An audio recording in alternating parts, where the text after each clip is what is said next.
We're here with our friend Tom Wakechild, and tonight's going to be decision making and what we're taught.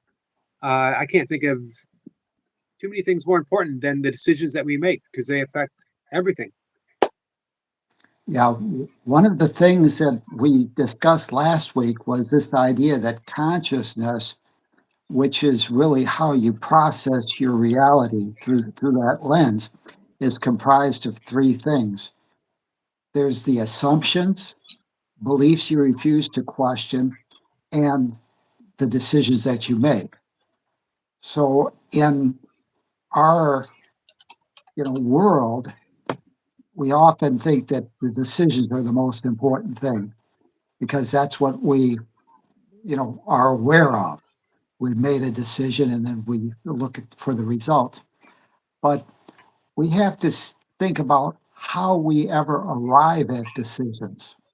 One of the things in a kind of a Ripley's Believe It or Not is that everybody, even the ones that are quote unquote insane, are really being as rational as they can based on their belief situation, really based on their level of fear.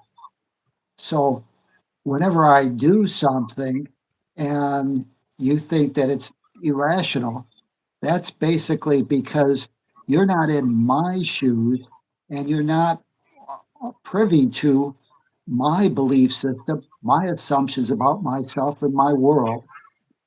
And therefore, you think that I'm not being logical. But if you know the assumptions that I have, the ideas that I use to arrive at my conclusions, then you'd see that actually I'm behaving as rationally as I can based on that belief system, and that what I'm trying to do is to reduce my fear. So if I were, uh, if you were me and you came up into a situation and how would you react? Do you have any idea if you were me, how you would react, Eric? I do not. Well, in reality, in a Ripley's Believe It or Not, you would react exactly how I did because I'm always being rational. And if you were me, you'd be Uh, trapped by those same beliefs, that same belief system. So, one of the things that we need to realize is that everybody is being rational, even the one that's supposedly insane. They're being as rational as they can be based on their level of fear. And that if I were them, I would be in that same state of consciousness. I'd have the same assumptions, the same beliefs that I refuse to question, and I'd make the same decisions. So the idea that if I was you, I'd do something different, that's erroneous. If I was you, I'd do exactly what you did because you're behaving rational, and I would be in that same state of fear, same belief system, same assumptions about myself, and therefore I would logically conclude that the thing I should do is maybe, strike out or whatever it might be. I would do the same thing. So what we have to do is realize that everybody is behaving as I'm going to as loving as they can based on their current level of fear and that state of consciousness. Now, one of the things that this thing or we're talking about is decisions decisions that you make and what you're taught. What we're taught about ourselves has a profound impact on everything we do. Whenever you're first born, and I'm just going to keep it simple and say that you come into this world and you're a blank slate. Now that's if you believe in ongoing experiences, you would realize that you bring something in to that world. But basically, as a child coming into a body, you're somewhat open to uh, to other people's opinions.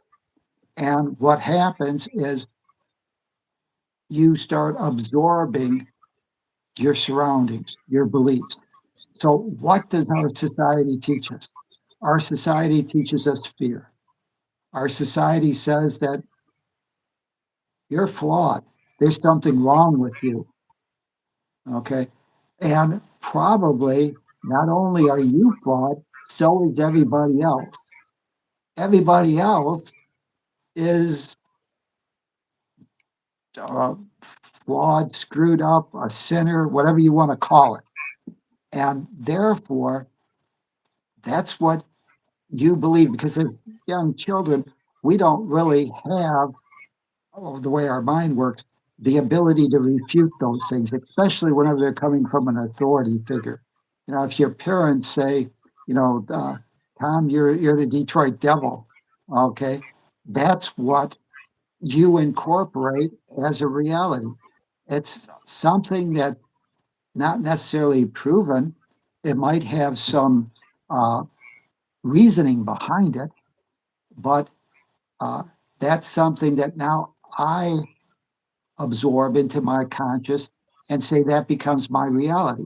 It becomes my belief, and beliefs are really the limitations that you place upon yourself as to what's possible in your world.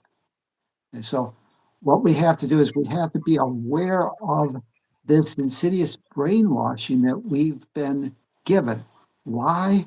Because our brains, or how our uh, thought system works, is that uh, what we believe we want to be right about. So we tell our senses to go out into our world and to produce some type of evidence that supports that belief. So if I'm a screw up, or if I'm told I'm the Detroit Devil, I'm going to, I believe that, say, senses, go out in the world and confirm that. Why? Because we have a desire to be right, and our ego would prefer to be right than be happy. So that's the first thing. We have to understand how the mind works. And what psychologists are really telling us is that our beliefs are the precursor of our experiences. Okay, that is how we filter everything out. Now, earlier I probably talked about the creation cycle. And the creation cycle is beliefs, actions become lead to the next step is experiences. And the fourth step in the cycle is feedback. You can start at any point in that cycle. And in reality, we've probably been through many, many cycles. And what a cycle is, it just keeps on repeating. It goes from one step to the next, to the next, to the next. And unless you do something to change your thinking, okay, somewhere along that creation cycle, you're going to get the same results. And so it becomes important for us to look at that feedback. And that's probably where decision making becomes important, because we have a certain belief, we have action, okay, which is what triggers the decision making process. We take some action, and then we commingle those with the events. And events are different than experiences. Events are the stories I tell myself about supposedly the events that hopefully I witnessed, perhaps externally, not just in my own mind. But those become my experiences. So they're the stories I tell about those events.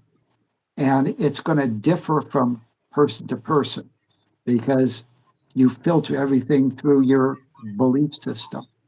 And then that's going to give you some experience.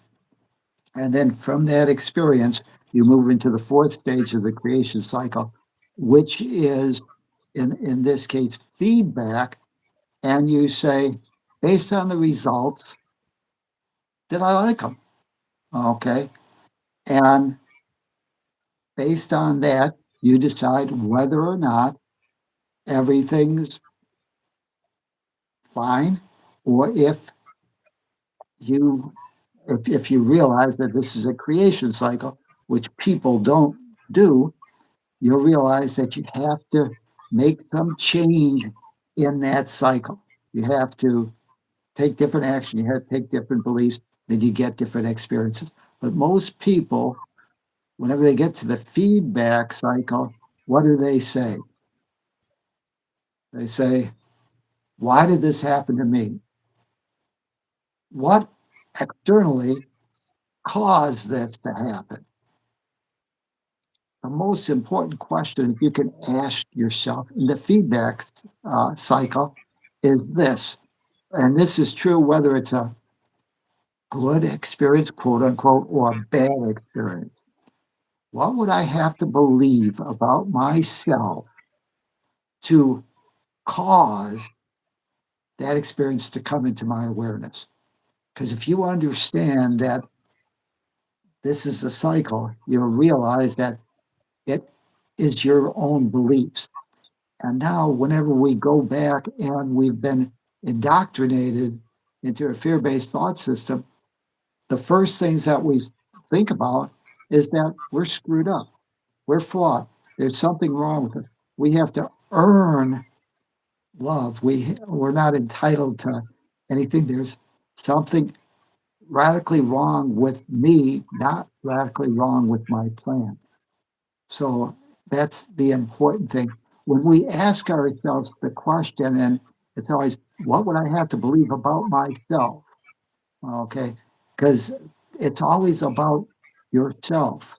So if I believe that I'm not worthy, I'm going to have experiences that will confirm that, because that's what beliefs are. People are aware that beliefs are associated with experiences, and we're taught that experiences come first and then our beliefs come second. The Course says it's really the opposite. Our beliefs always come first. It's what we project out then becomes our experiences. So it's important to get it right, but whether or not you want to argue whether beliefs came first or experiences uh, created your beliefs, the reality is we're all in that cycle. And so it doesn't matter. If we want to break the cycle, we've got to change the belief, the action. And if we do, any of those things will change the outcome. And when we change the outcome, then we'll have different feedback. We'll realize that maybe if I change my beliefs to uh, I'm a screw up into I'm capable, we'll start seeing results that tend to confirm that. It might require a little more effort, but those results will be forthcoming.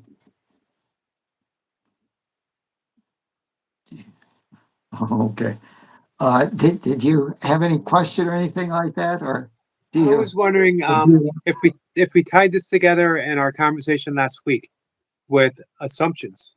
So Mhm. if we change our assumptions, um, our belief system automatically changes as well. I said that the assumptions were the most important thing, and the reason that assumptions are important is because they don't require any evidence. You pick them because you want to experience the results of what that would lead to. So it's like we talked about geometry and uh, making a different assumption. One said parallel lines never meet, and then the other assumption is parallel lines do mean. Okay. And both of them created different geometries that had a lot of practical applications. So what we want to do is be aware that if I want to say that you're perfect, whole, and complete, okay, if we follow this through, Eric's perfect, whole, and complete, my senses, okay, and I can come with empty hands, which means I'm going to suspend my prior beliefs and judgments about Eric. Okay. I'm going to put that in suspense and I'm just going to say, oh, Eric's perfect, whole, and complete. Eric's a nice guy. Okay. Well, what my senses will do, what psychologists tell us, the senses want to be able to confirm that you're right. So, what orders you give them is now senses. What I want you to do is to go out into the world and watch this guy. Okay. And if he does something that maybe is not that nice, don't report back to me about that. What I want you to do is ignore that and find the one or two times when he really is nice. And I want you to report those back. So your senses are not objective cameras to the world. Psychologists are telling us that our senses are thought confirmation devices. They go out and try to seek proof for what is your uh, paradigm of what your world is supposed to be. So And it filtering out the contrary. Our pardon? senses filter out our senses filter out the contrary. Yes, yes. They don't place emphasis on it. There's a bias automatically a confirmation bias right there. It's what they would call. So it confirms those things. And if we understand the cycle, what would happen is now the belief is now confirmed by some outside experience because I found the 1 out of the 100 times whenever Eric was nice, okay, and that helps support that new belief that Eric's not a bad guy, he's a nice guy. And that strengthens the belief, which means now that it's likely that my senses will be able to confirm more and more things. And then I'll realize that actually Eric is nice, at least to me. And that's how I'll view him. Other people might see him in a totally different light. Why? Because if they're told that Eric's a bum, okay, that's what they're going to have their senses go out to try and confirm. So it's very important that we realize assumptions are something that we don't need evidence for. We pick those things. Why? Because we want to have experiences of what that would lead us to, what the outcomes would be. And what happens is we get confirmation. That's why, like the Course of Miracles says, don't try and change your world, change your beliefs or your view, and automatically your world will conform to that new set of beliefs. So that's what we're really, want to be aware of, and that's why assumptions are so important. So the Course in Miracles actually has what they call the points of knowledge, okay, and they have the laws of fear, or the Course calls them the laws of chaos. But they're two basically different thought systems. They're two assumptions. One saying, hey, you're perfect, whole, and complete. God created you not as a screw up, but as as perfection. Okay, He empowered you, and then the other one says, no, you're a sinner. You're flawed. There's something wrong with you. You need things. If you're going to have your needs met, you've got to take it from other people. Okay, and those are two different sets of assumptions. Whenever you're first born, uh, you have no experience or no evidence to prove either one of them are correct. Right. Okay. So why not, as decision maker, say, I think I'm going to go with this new idea, this new belief. Why? Because I want to see if I'll get a different result. And if we understand how the mind works and how the creation cycle works, we will get that. But the critical thing is that we have to be willing to suspend our previous conscious and subconscious beliefs about Eric. Okay, we can't go and say, oh, I think Eric's a nice guy, and have our subconscious mind says, you're a liar. There's no way. Look at all this evidence. You've got to be able to come with empty hand and suspend those beliefs to give that new assumption the ground to nurture and grow and prosper. Okay, if you don't keep the weeds out, which are those negative thoughts, that old thought system, it'll choke out those ideas, those new assumptions, and it'll provide evidence that contradicts it. And then you'll fall back into your old line of thinking. Okay. You have time for a question? Yeah. I Uh, don't know if this there might are be answers, but I have time for a question. this might be a little heavy for us. What about the procedural memory telling my nervous system people are dangerous? The knowledge, logic, and frontal lobe brain can't seem to change that. That's an excellent question. Okay. And what we talked about too is that you're not the body, but we're conditioned that we are the body. And the body is a physical organ or organism that's evolved over millenniums to protect the body. So the physical body, the first response that you're going to probably have is a bodily response. Last week I mentioned the idea that you're probably going to have that bodily response. It's kind of like if you're walking along the road and you're crossing the street. Now, someone beeps their horn, you're going to jump, okay? But then it's that second response because the body's response is to alert you to the fact that there might be something that needs your attention. So that's fine. Okay. You're going to have that response, and that's hardwired with the body. Okay. So I'm going to say we're kind of probably stuck with that as long as I perceive that either I'm the body and the body is me, or I need, even though I'm a spiritual being or a spirit mind, so that I want and need the body so that I can have a placeholder to hold the space in this play school of time and space, this dimension.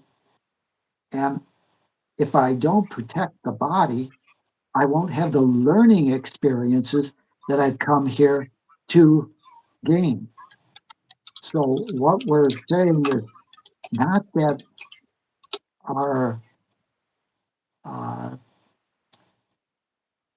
uh, the instincts that we've been hardwired to do, which was the survival of the fittest type thing, and it's not really the survival of the fittest; it's often survival of the fearful, not survival of the curious. Because if there was our ancestors running around, there's a lion in the bush, or there's some rattling on. If I'm curious, I'll go and maybe check out that bush and find out, yes, there really was a lion and it ate me. whereas the fearful will turn and run.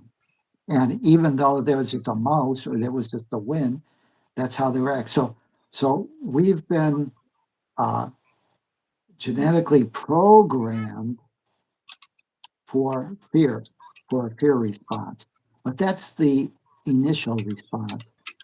The second one, the second thought is I was walking down the street, crossing a street, someone honked their horn, and I jumped and I looked around and I saw, oh, it wasn't around here, or it's a parked car, or whatever it might be. I control that second thought. And it's that second thought that can prevent us from continuing down that road of fear. So, fear and the fear response, instead of it being supposedly negative, maybe is just a warning to bring your attention to the matter at hand because there's something that now is out there that you need to place your attention on and focus on Could we it. say that we, in a situation like that, we react so that we can then respond? Yes, that would be a good thing. Whenever you say react, that means you now get the focus of attention. Now, there's a lot of different bodily responses, that the body might do in regards to the fight or flight, response. But what it is it's telling you, hey, look out. You need to, what you were doing before, it might be wise for you to now check this out. And then, as you say, now you have a choice of how you want to respond. Gotcha. Okay. So Does this it's, lead us into our decision making?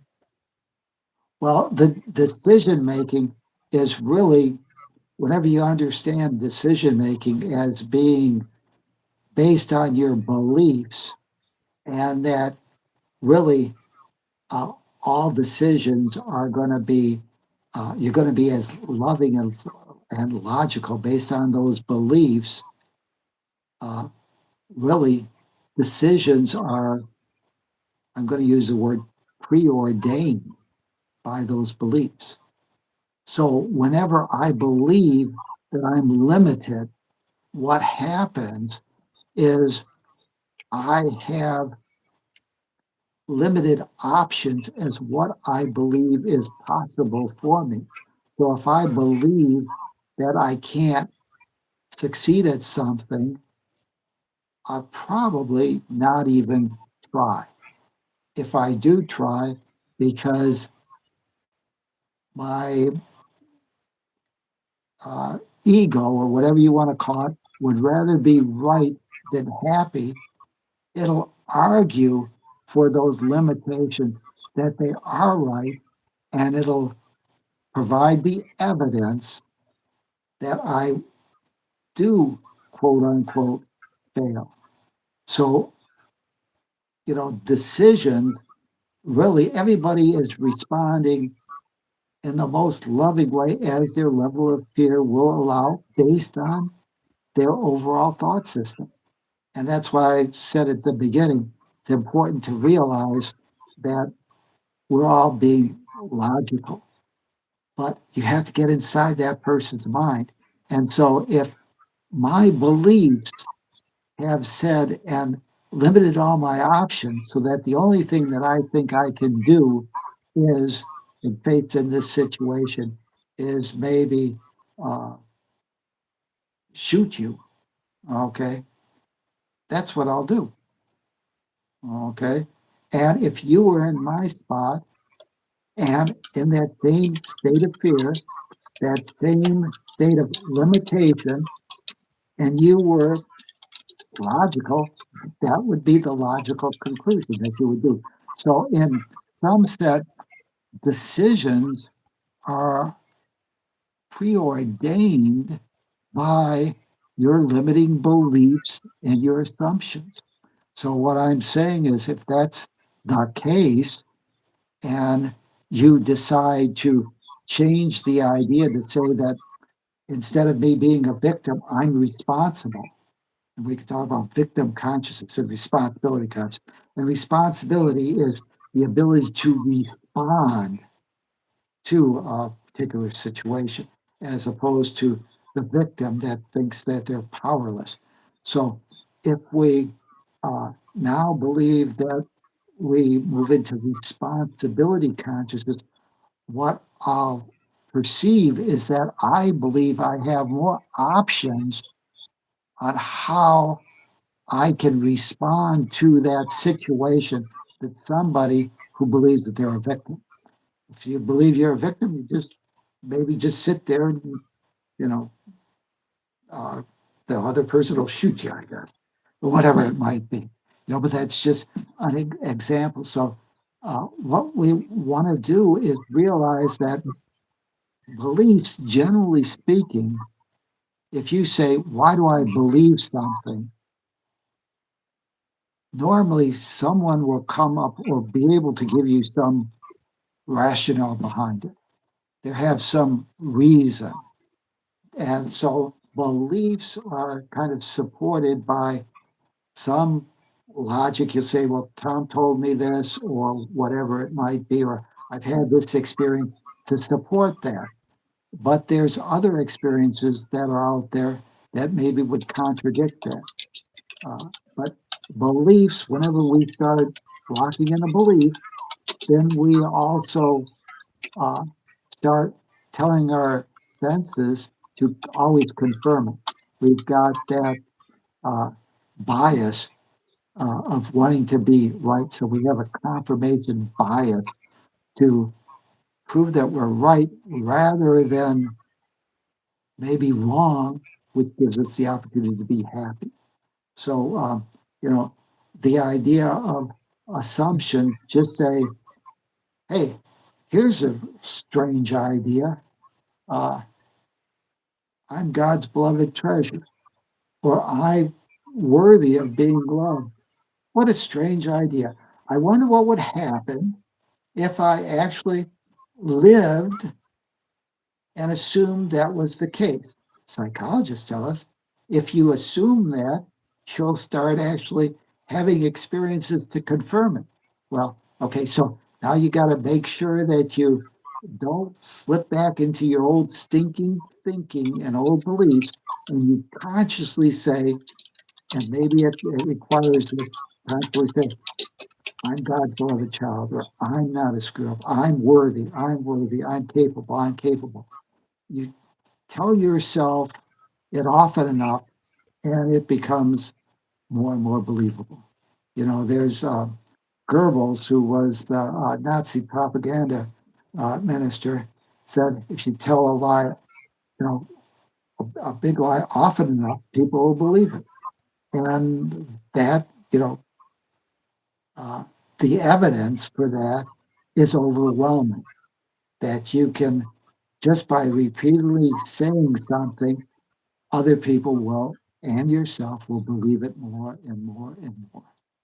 So the assumptions are your decision. So you get to decide if you want to say that I'm responsible or I'm a victim.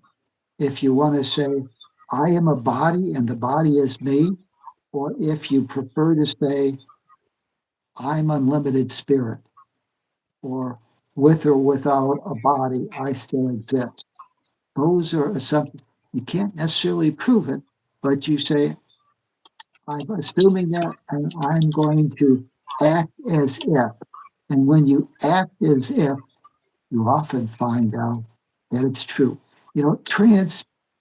Whenever I say that question, what do I have to believe about myself to cause this experience to come into my life, into my awareness? I said that was the most important thing. The thing that people ask themselves whenever they normally get into the feedback, if they look at any feedback at all, is what did Joe do to me that caused this to happen? Okay.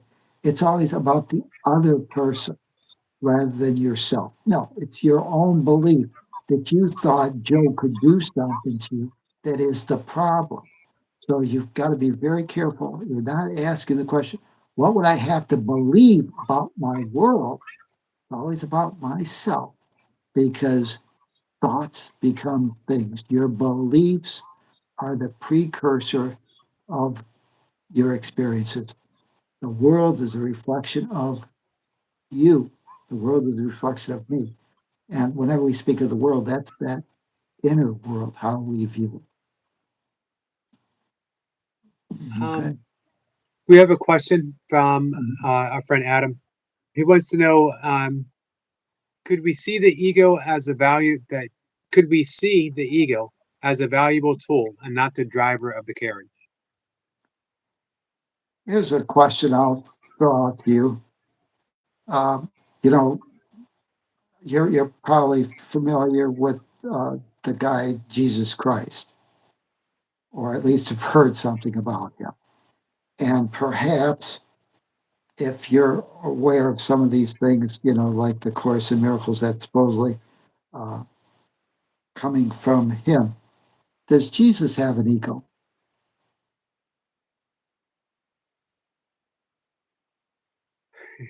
I'm a little careful. I'm learning to be careful with my answers to Tom. I'm going to say that Jesus started out with an ego and became so in tune to listening to the inner voice, listening to the Holy Spirit, that's all that was there was the Holy Spirit. How'd I do?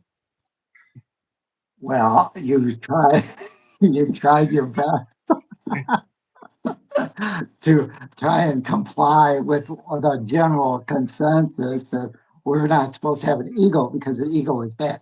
The ego is really just how you choose to identify yourself. It's your own story about yourself. So the ego is not something out there. It's my belief. It's my self identity. Jesus has an ego, but his ego is based on the truth. And he's still, especially if he's channeling or whatever, talking, and I've had the experience talking to you, uh, that's individuated consciousness still. But uh, this consciousness has an awareness that says there is no separation, that we're joined, that I'm the creator of my own experiences. So it's just that uh, the ego somewhat has is your story. And over time, what's interesting is that can change. So change your beliefs and your ego will change. Instead of being a screw up, you'll be responsible. Why? Because that's your self identity. So the ego, I'm going to say, is just the story you tell about yourself, which is based on your beliefs and your assumptions. Our problem, okay, is that we've been taught a set of, I'm going to say, bad assumptions. Bad being that they will constantly not only keep you in fear, but they will help continue to generate new fears.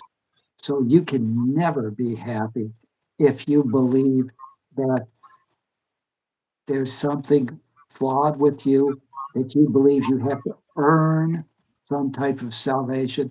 If you believe that God screwed up whenever he created you, those are all things that lead you into fear. And those are just assumptions. You could say, well, I've got evidence that God screwed up. Look at me. Mm. Okay. Well, maybe uh, if I change my assumptions about myself and realize that I've been, as a unlimited creator, I've been given the power to imagine or actually be what I truly am. And if I choose, for whatever reason, because I want to experience fear or I want to experience limitation, I can do that. Say, as a delivered creator, and that's what, ending fear or whatever is all about, really ultimately becoming a delivered creator. Delivered creator, though, takes those assumptions and then makes that their reality. Okay. So what we really want is we want to say, not uh, that I want, that I believe I'm a body. I want to believe that I'm God's beloved child. And now, if that's my ego for myself, that's how I'm going to try and behave. Okay. So we can pretend that we're something that we're not here in time and space. And there's a lot of things to be gained from that. We learn what we are.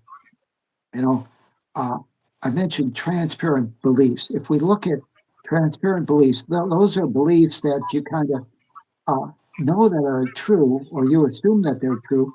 And because of the creation cycle, because you either consciously or subconsciously believe that, you constantly have confirmation of that belief. Okay.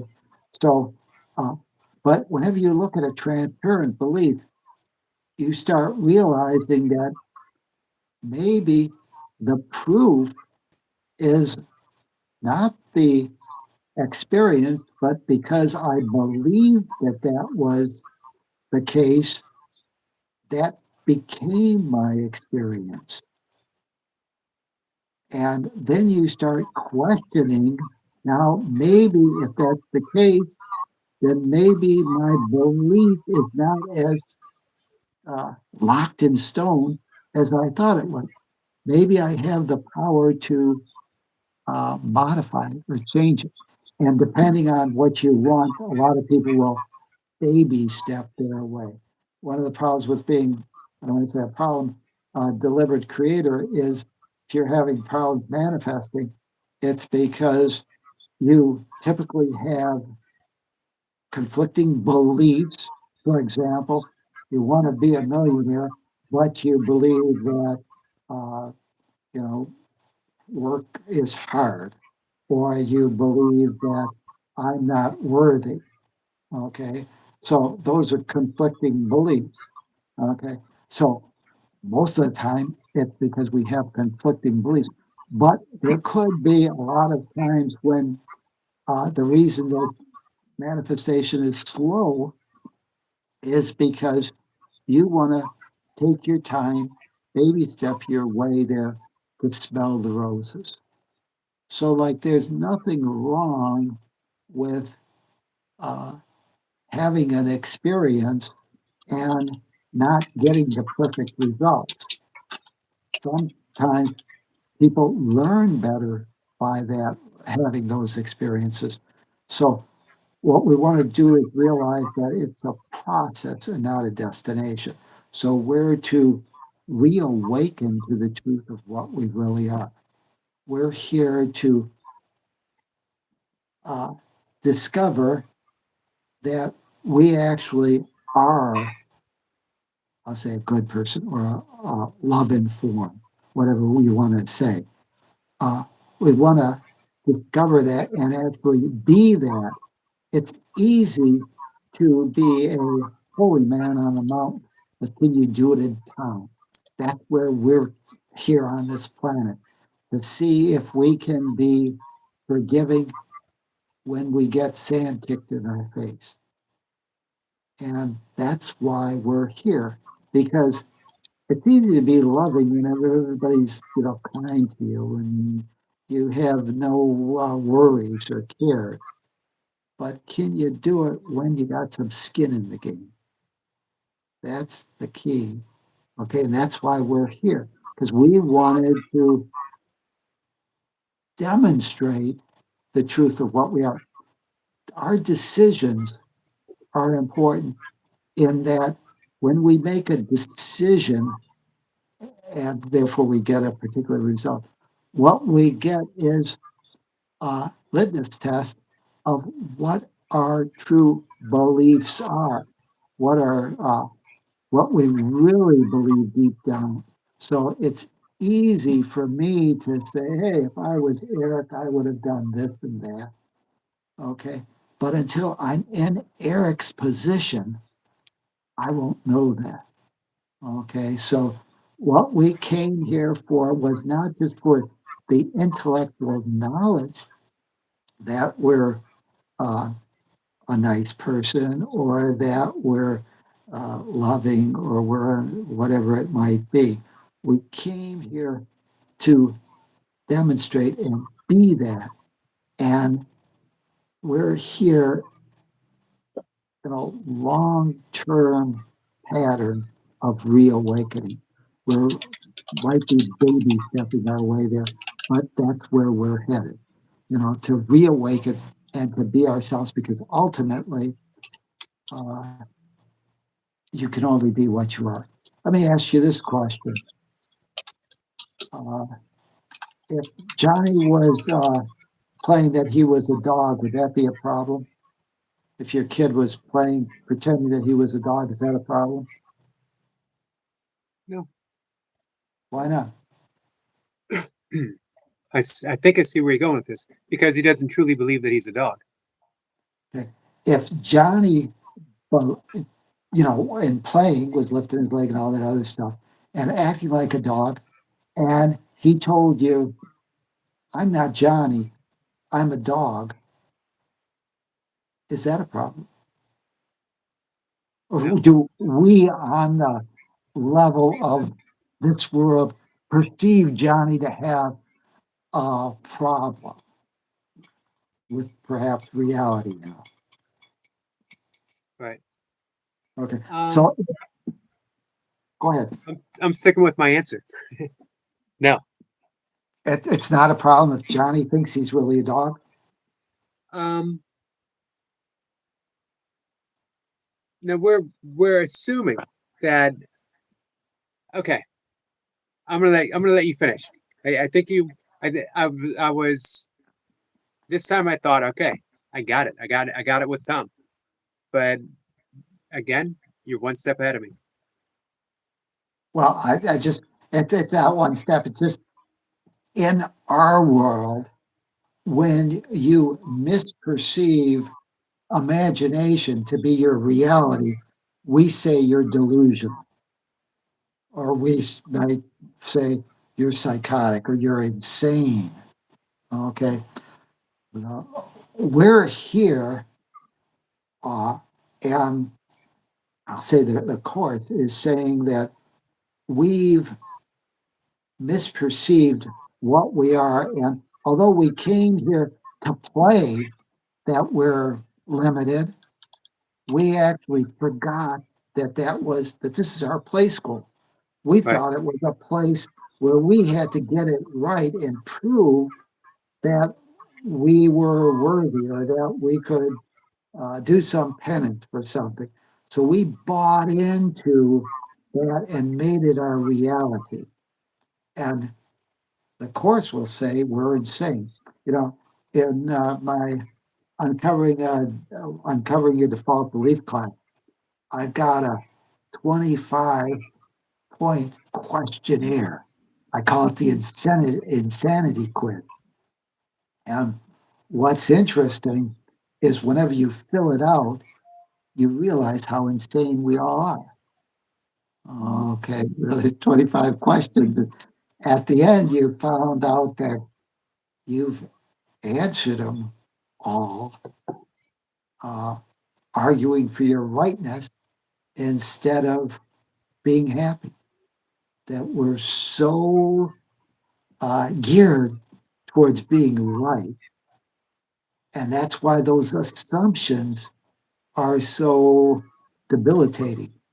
Because if I assume that I'm flawed, if I assume that there's something wrong with me as opposed to wrong with my plan, okay, and how I'm behaving, if I believe that there's something fundamentally wrong with me, I'll always live in fear. So, what we have to do as a decision maker is to decide I'm going to try it, that maybe I'm not God's biggest screw up. And if I try it, maybe I'll like it. And psychologists are telling us that what we believe tends to certainly increase the likelihood that we will experience that. And so there's nothing really to lose by taking a chance. If I told you that you were responsible and your subconscious mind decides that there's some benefits for being a victim, to be able to say it's not my fault, okay, then you'll probably continue to have a lot of experiences that will prove that it's not that you are a victim, that it's not your supposedly not your fault. But if you can suspend those things and give yourself the idea that you are responsible, that you're capable, uh, you may be pleasantly surprised. How are we doing time wise? Um, we're good. We're getting close to the hour mark. Oh, Um, okay. All right. Do you so got any question, or you want to explore that a little further? um, let's see. Hey, Arca Point. Let's see if anyone has any questions about anything that we've covered so far. Um, and I will scan for questions if you want to uh, continue on the theme. And if I have any questions, I'll just go ahead and give you a heads up and let you know. Okay. Well, what I think is we have to realize that uh, we have been sucked into this belief system. And as children, as babies, we didn't really have the uh, mind that was there to challenge it. We couldn't challenge somebody uh, that whenever we were kind of defenseless at that stage. And so our minds act as sponges, and it just absorbs all of those uh, notions, those beliefs, those ideas that someone else had. And if I believe that I'm a screw up, uh, to give is to receive, I tend to also believe everybody else is a screw up. Okay. Uh, so what we've got to do is we've got to say, some of those beliefs or assumptions that I have were indoctrinated and don't really have any pre-existing evidence. There's evidence that's come after the fact, but if we understand that beliefs come first, that doesn't really provide any evidence. That's a transparent type belief where now you had the belief and now you have the experience. Now you claim that the experience was what caused the belief. No, the belief came first. Okay, so what we have to do is just question that. And to be with transparent beliefs, you have to be really willing to be vulnerable and to look at those things and to really question those items. In Course Miracles Made Practical, there's an exercise to do, and it pivots off the idea that what would I have to believe about myself to call this experience into my awareness, okay, to have that experience. And you go deeper and deeper. And what we're looking for is the core belief, because what we're going to tend to do is to uh, have a superficial belief, like I didn't have enough money or something like that. And if you keep on going deeper and deeper and deeper, it might be that you believe that you're not worthy, or that love has to be earned, or that money doesn't grow on trees. And as you go deeper and deeper, what you find is there's a core belief, and it's a big one usually. Okay. And if you can go down to that core belief, then you know that in this case, it's because I believe that I'm not worthy or that life is struggle. Life is struggle and then I die, kind of thing. Uh, so you have that. And as you go down, if you find the core belief, okay, that really is saying that I'm a worthless piece of done crap, whatever you want to call it. Uh, if you realize that that's the core belief and you can change that core belief, what will happen when you discover your default beliefs is that if we can then discreate that core belief, it doesn't just affect that one experience, it affects a bunch of other supposed limiting beliefs, all those baby stepping beliefs, corollary beliefs that you tied in to it, and your life just changes. Okay. So, what that exercise is designed to do is to help you dig down deep as to uh, what the core belief is. You don't have to explore, you could just go and try, and we do it all the time. Uh, we have an experience in uh, the abusive spouse situation or whatever. We blame it on the spouse. Okay. And we say it's Tom that did that to me. Okay. And you transfer the blame to me. Fine. And you realize if I'm the problem, you need to get away from that person. So you move to Denver, and 3 months later, you're in the same sort of situation. Why? Because you didn't change your belief that you're not worthy of being respected or whatever it might have been. So you can baby step your way, and what happens is people need to realize that the course tells you, to choose differently, to choose again. But whenever it does that, what you really have is because of your belief system, you've got to have the same choices, and that includes one of the ones that is the problem. So when you choose again, most people decide to choose the same situation over and over and over again. Uh, Tom, so go ahead. which one of your books was this in? Our friend Sherry was wondering if it was a course lesson, and I said it was in your book. Uh, well, if it's that exercise that's in a Course in Miracles Made Practical, uh, and there's a study guide that comes with it too, but uh, it's in there, and uh, if you really want to look at uncovering there's a class I got, uncovering your default beliefs, that would you know explore a lot of our default beliefs that we have, and a lot of times they're not just personal ones; they're uh, held at a societal level. But that's going to be in there, and they have the I believe it's in that one, the insanity questionnaire. So there's a lot, but that exercise that I talked about, that's in A Course in Miracles Made Practical. And it is available on Amazon. Uh, Yeah, Author it's Tom Wakechild. And could you give yeah, us your uh, um, website address real quick? it's endingfear.org.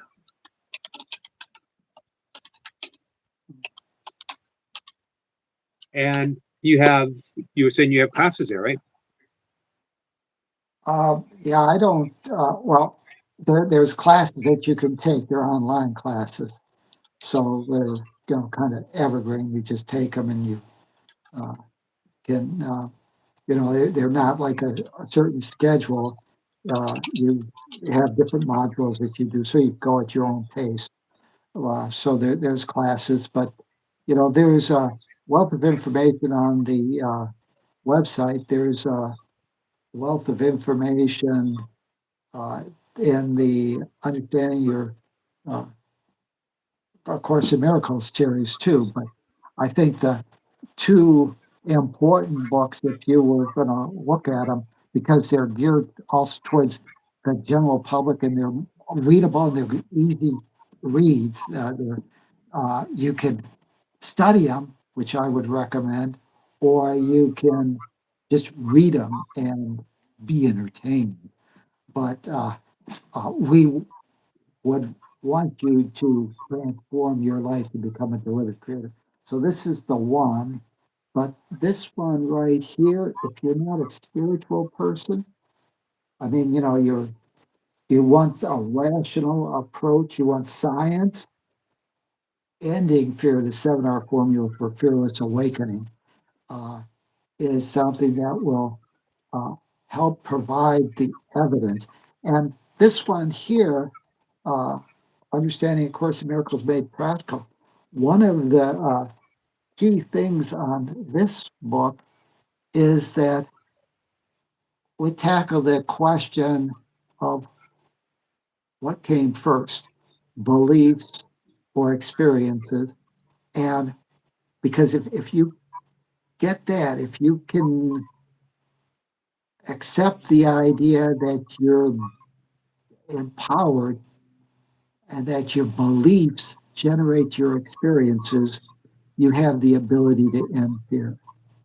If you can't accept that, if you believe your experiences create your beliefs, you'll always believe that I am a body, I am not free, I am a screw up as God created me.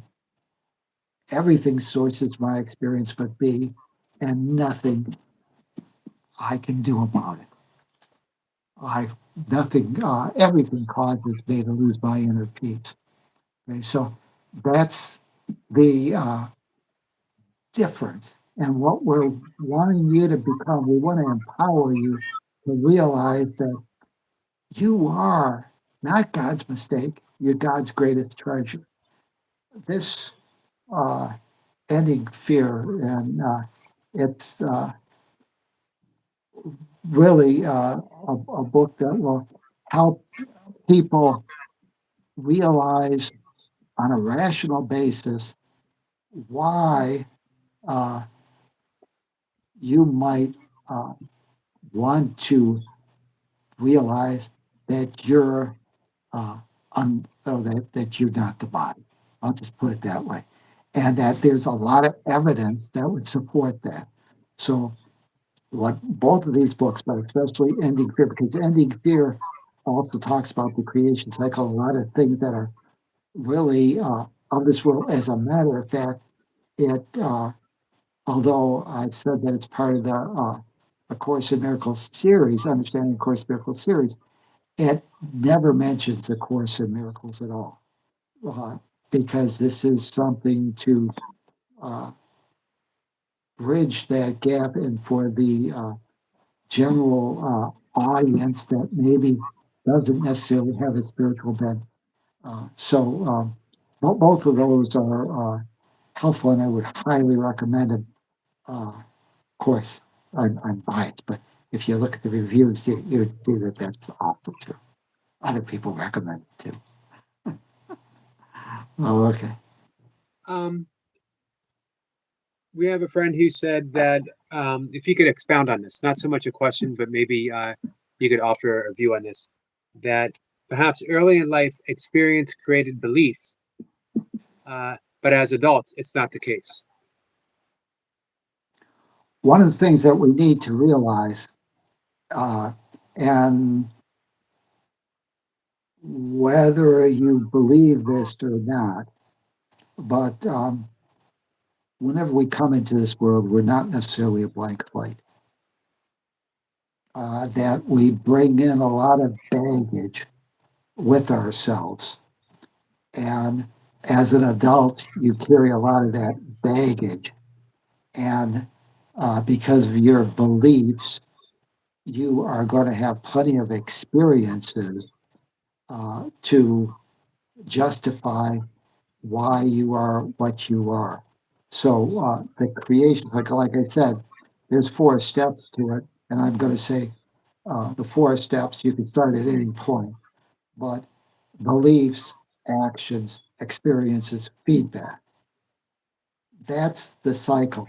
We're already in it. We've had plenty of all those things. So whether we want to argue belief come first or came second, experiences came, it's immaterial because we've both had plenty of them. We're already in the cycle.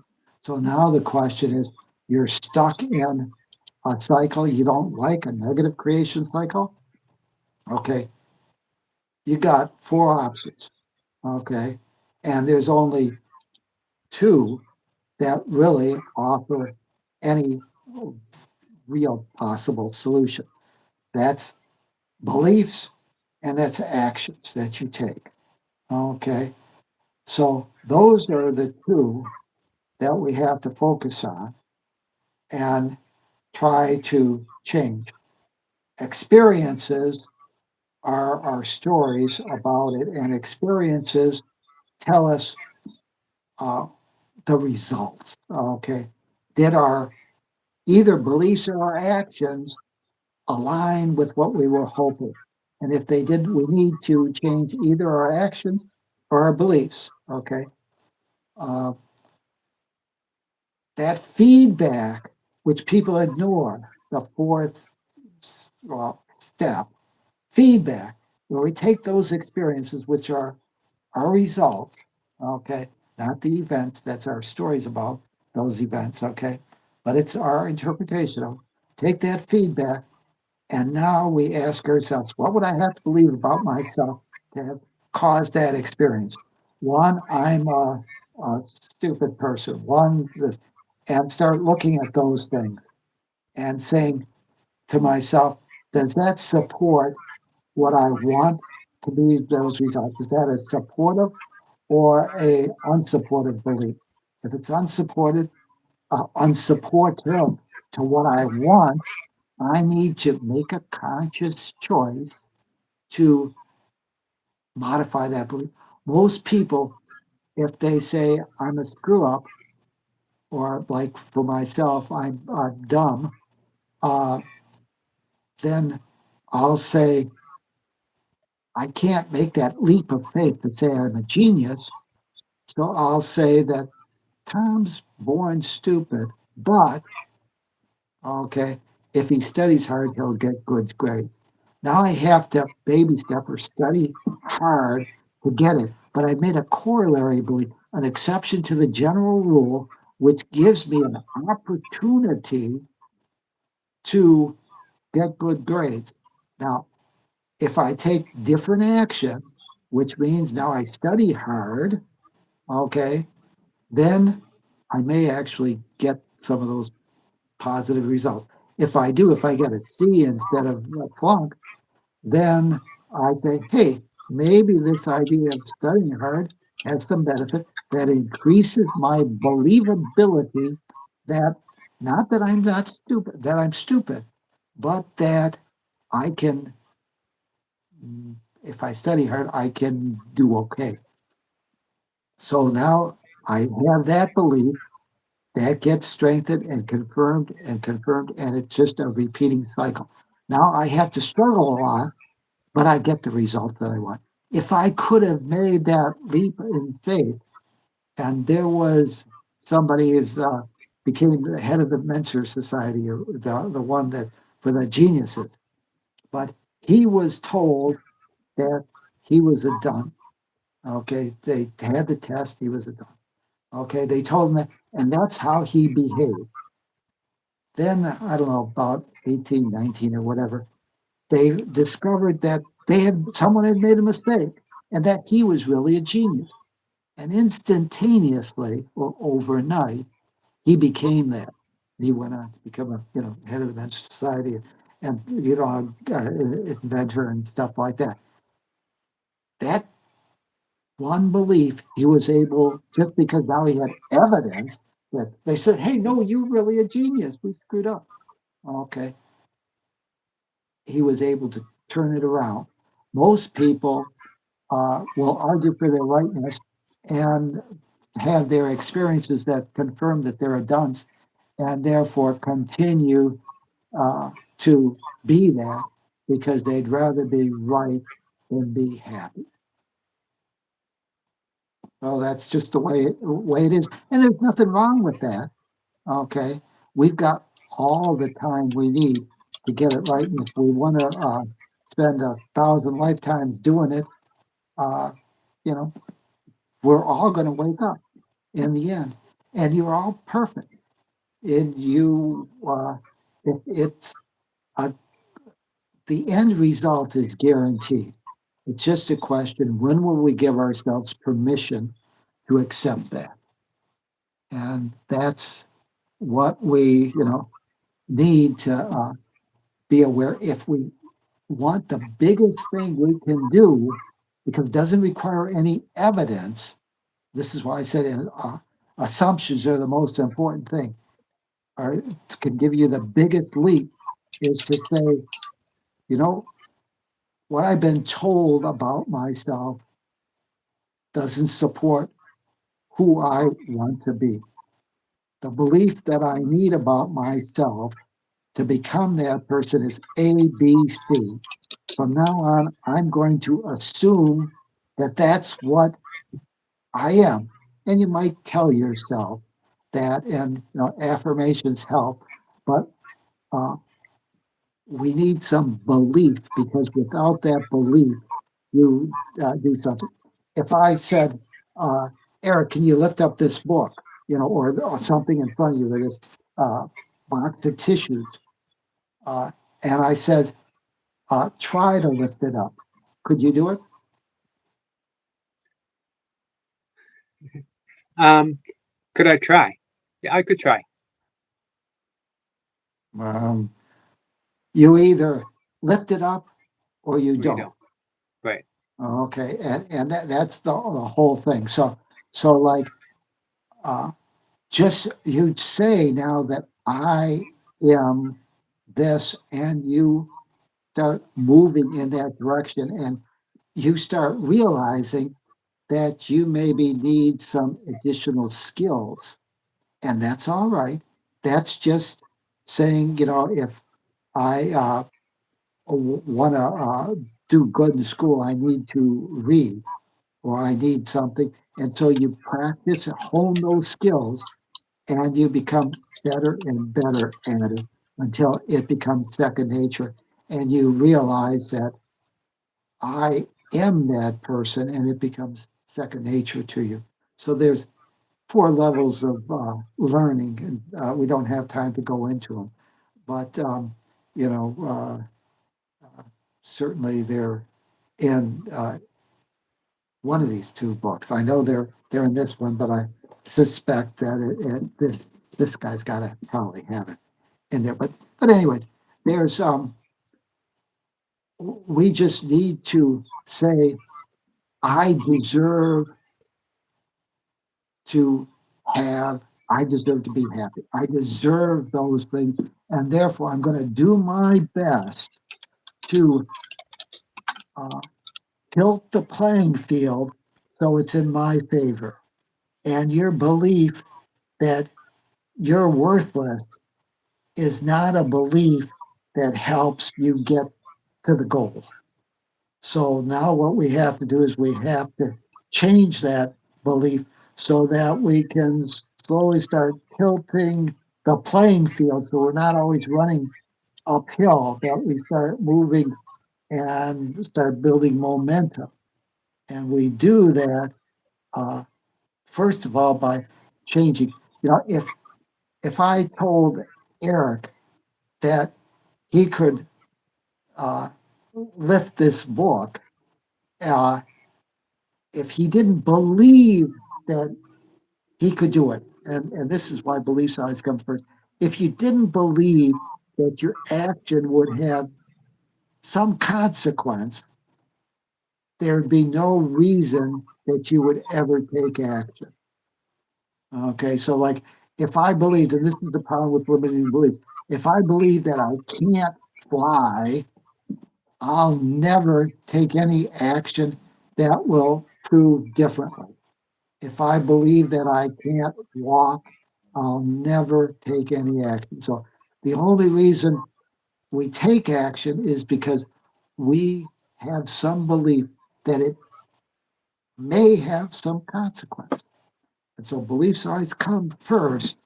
And what you've got to do is maybe just take that on faith and say, all right, in the case where I want good grades, is I'm going to throw out the idea that I need to study hard. I might also throw out the idea that if I need good grades, I need to cheat. Um, that is another way that could get me good grades, perhaps. Uh, and I'm not saying one's better than the other, but I'm just saying that there's different options. Okay, now if I if cheating, if I've got beliefs about myself and I believe that uh, it's not proper to cheat or I'm just cheating myself, then I won't do that. But if I'm desperate enough, I will. And I could, I, I, I, I will tell you a story. We probably don't have time about that. But there's a lot of different ways. And so what we're saying is, whenever you get into that feedback loop and you say, uh, I believe that I'm not worthy, okay, and you change that to believe that you're worthy, okay, and you still don't get the results, that's uh, telling you that that's not the core belief. There's some other belief down deep, and it might be that God's a screw up. It might be that I'm a sinner or something like that. But there's some other core belief down there that's preventing that. So although you're watering your garden, you don't understand that beneath the surface, there's poison down there. And so we've got to get to the core belief. You know, most people spend their lives trying to change results while defending beliefs that created them. Okay. That is why nothing truly changes. Fear is not really the problem. Fear is a signal. We take it as a problem, but it's really a signal. It's feedback telling you that something you believe about yourself is not true. You are not trapped by events. You're not imprisoned by your past. You're not limited by the world. You are only limited by the assumptions you happen to refuse to question. I refuse to question that I'm the Detroit Devil. Okay. As long as I do that, I'm going to get the same results. The most important question that you can ever ask is not, why did this happen to me? It's this. What would I have to believe about myself to call that experience into my awareness?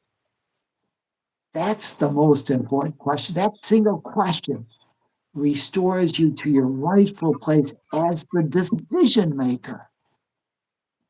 You were taught to believe that you're flawed, guilty, and incomplete. And because you believe it, your senses went out and they were told to prove it, and they did. Not because it was true, but because your mind always confirms what it believes. The world did not do this to you, but you can undo it. There's nothing wrong with you, but it's that plan, and that plan has often been indoctrinated into you. You do not change by fighting fear. You change by questioning the assumptions that require fear to exist. The assumption that I am the body and the body is me.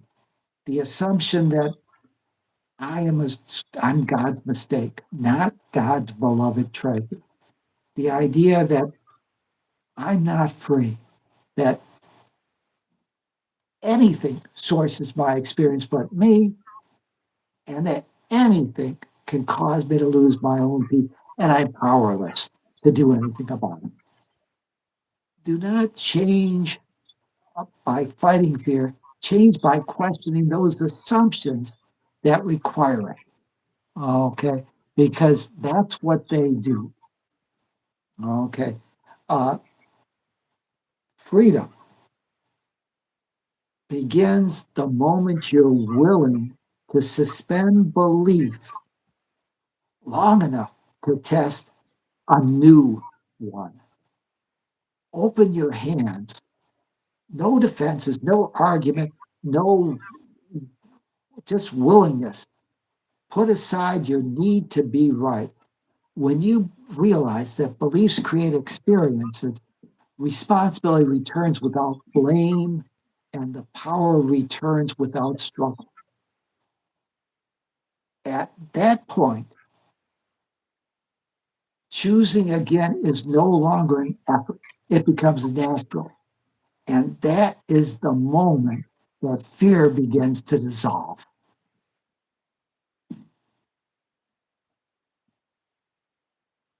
Thank you, Tom. Thank you. Um, you bring a lot of power to your endings. Uh, you towards the ends of our conversations, like a lawyer, you put all the good stuff. You're leading up and leading up, and then bam, you hit us with that closing argument, and it's always powerful. Um, I don't know if you saw, I made some clips, some shorts of our last conversation. They're up on my Facebook page. I can send them to you if you want. Well, okay, I would appreciate that. Yeah, I And I'll make, don't yeah, always have time to look at everything. So yeah, that would be great. okay, I'll email them to you because I know that's easier for you. Um, and I'll make some more tonight because what I found and what people have been telling me is, we're closing up on an hour and a half. That not everyone might watch an hour and a half live stream, later on. Hmm. But I know the people here enjoy it very much. But when we break it down into clips, when we break it down into long form videos, anywhere like a short is under 3 minutes, but you Hmm. could do 5 minutes, 15 Hmm. minutes, 20 minutes, half an hour. So if you ever review these and you see some specific things that you'd like to have like clipped, I'm Uh-huh. more than happy to do it for you. Well, that would really be appreciated because I could use all the help I can get. Uh, Um, you know, so I'm on Team Tom, so whatever you need, let me know. okay. Well, that would be greatly appreciated. Yeah. I have one last thing to say before we call it a night. We had This is off topic. A friend wants to know if that is a bonsai tree behind you.